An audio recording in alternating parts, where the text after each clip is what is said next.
The eye of the tiger, on fire, headed through the fire.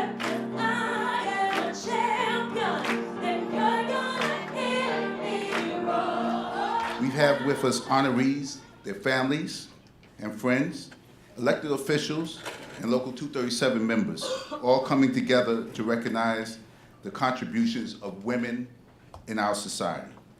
Marie Colvin is an assassinated war correspondent. Marie was also a daughter, a sister, an aunt, who walked the halls of this building. Marie rode in these elevators. She ate donuts from the donut shop across the street. Marie Colvin was a Teamster. And although none of us could ever wear her shoes, at least for a while, she walked among us. Marie was murdered in Syria to silence her. She wrote about innocent women and children caught in the crossfire of civil war. She wanted the world to care as much as she did, and she lost her life trying to do this.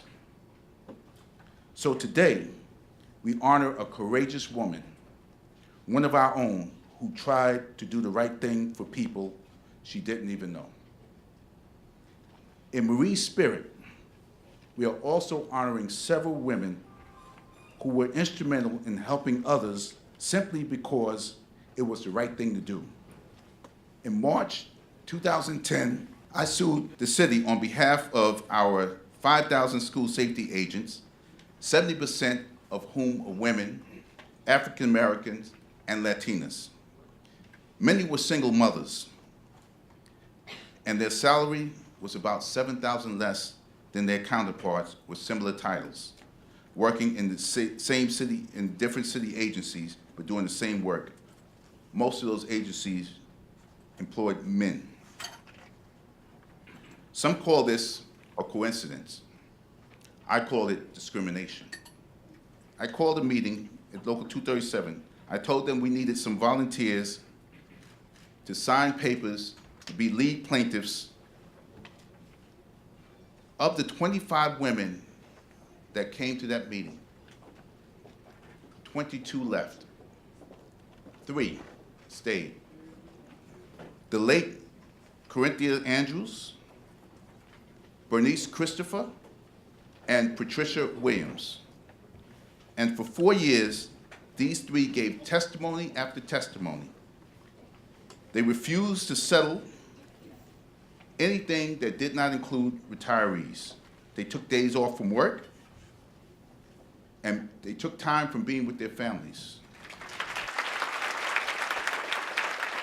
Yes, we had the support from several elected officials, but our allies were few and far in between. So for us, it boiled down to 2 constant people. Hazel Dukes, president of the New York State NAACP, and Sonia Osorio, president of the New York City chapter of NOW, National Organization of Women. That's why we are also honoring them today.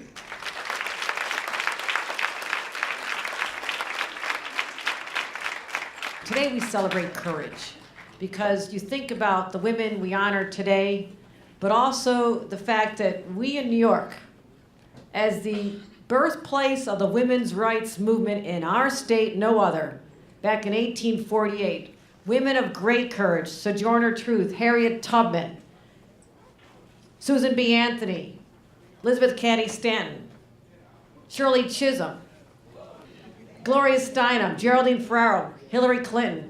The fact that the Supreme Court justices sitting there today, the women are from New York State. That is who we are. We create leaders here. And to the school safety officers, I want to thank all of you for putting your lives on the line to protect our children. And Greg, thank you for the incredible work you did to make sure that we ensured them equality and justice that they deserve long overdue. So thank you, everyone. Appreciate it. We just acknowledged that Gregory Flood's one of the best union leaders in New York City. but I want to thank school safety. You know, they just don't show up to work. They show up to do battle protecting our kids' lives. So when someone says pay equity for the women who protect our children, thank you, Greg Floyd. This was the right thing to do.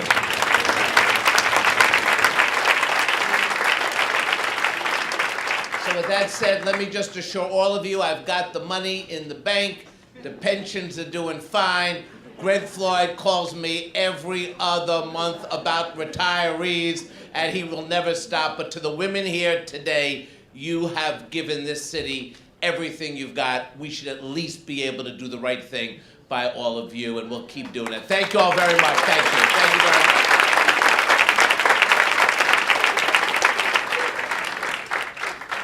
To be here today to celebrate Marie Colvin is another example. We cannot forget our history. So I am embarrassed, Mr. Wonderful President Floyd, that I didn't know she was a member of the Teamsters. I knew because I read every single article about her in all the press, even before she was horribly murdered, but I also just followed her on all of her stories because she was an amazing war correspondent.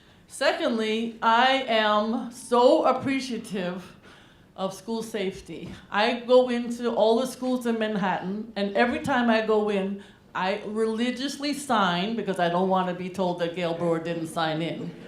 But I get a big hug from whatever school safety officer is there, and I know that this person is perhaps the most important person in the school.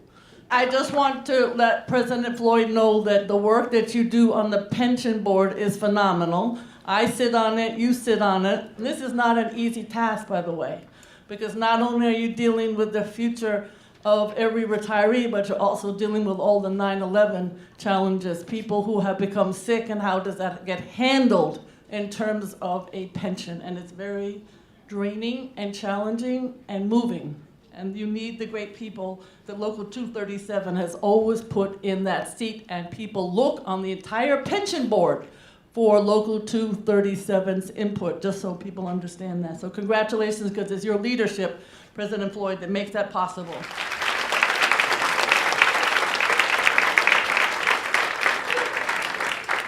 But I was here 38 years ago, and the room was filled with exterminators, tradesmen, foremen of caretakers, all of whom wanted to become assistant supers.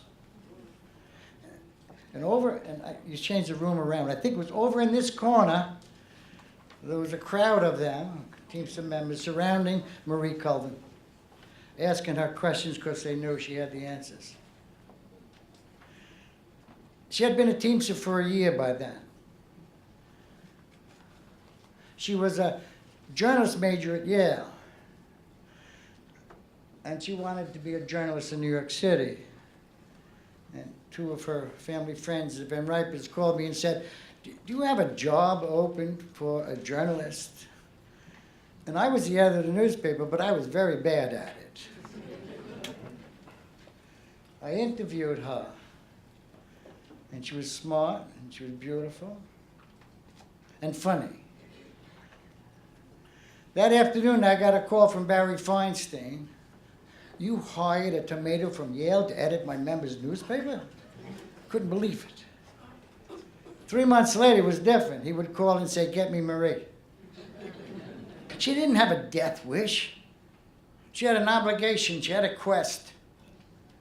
And she went to Syria, to Homs, H-O-M-S, a bombed out town, bombed by the terrible dictator of Syria. She had to let the world know that this man was bombing his own people. You're honoring her at a time when we're in need of heroes.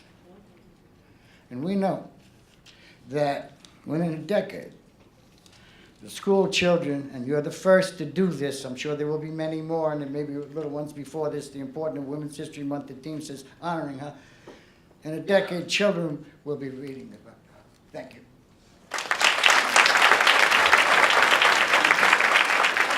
I really can't tell you how incredibly proud my family is to receive this recognition on behalf of Marie.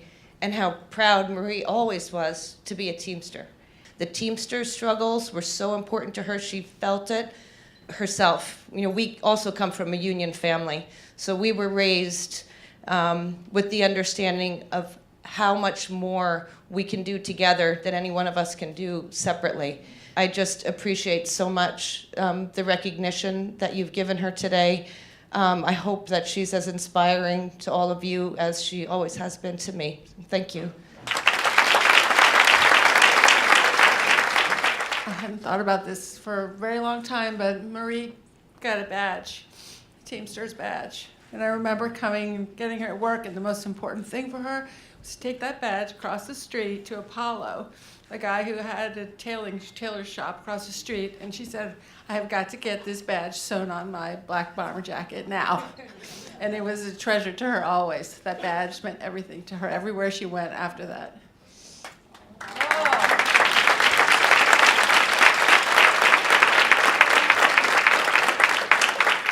So I just want y'all to know that she fought every day up until y'all won. And when she couldn't come to the meetings and get out the bed because she was too weak, she was on the phone.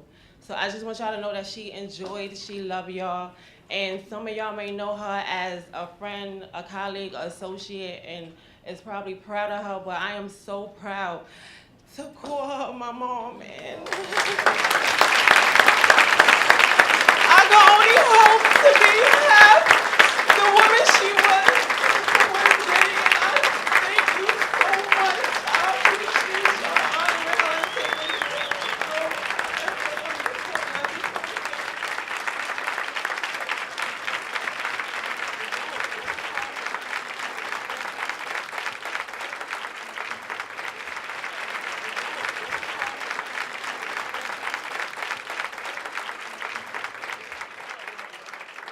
I have had the honor and privilege to receive awards across the state and the world.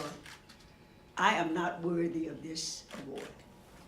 Today, President Floyd and members of Local 237, thank you so much. I hope one of my mottos, if I can help somebody as I pass along, then my living will not be in vain. Thank you.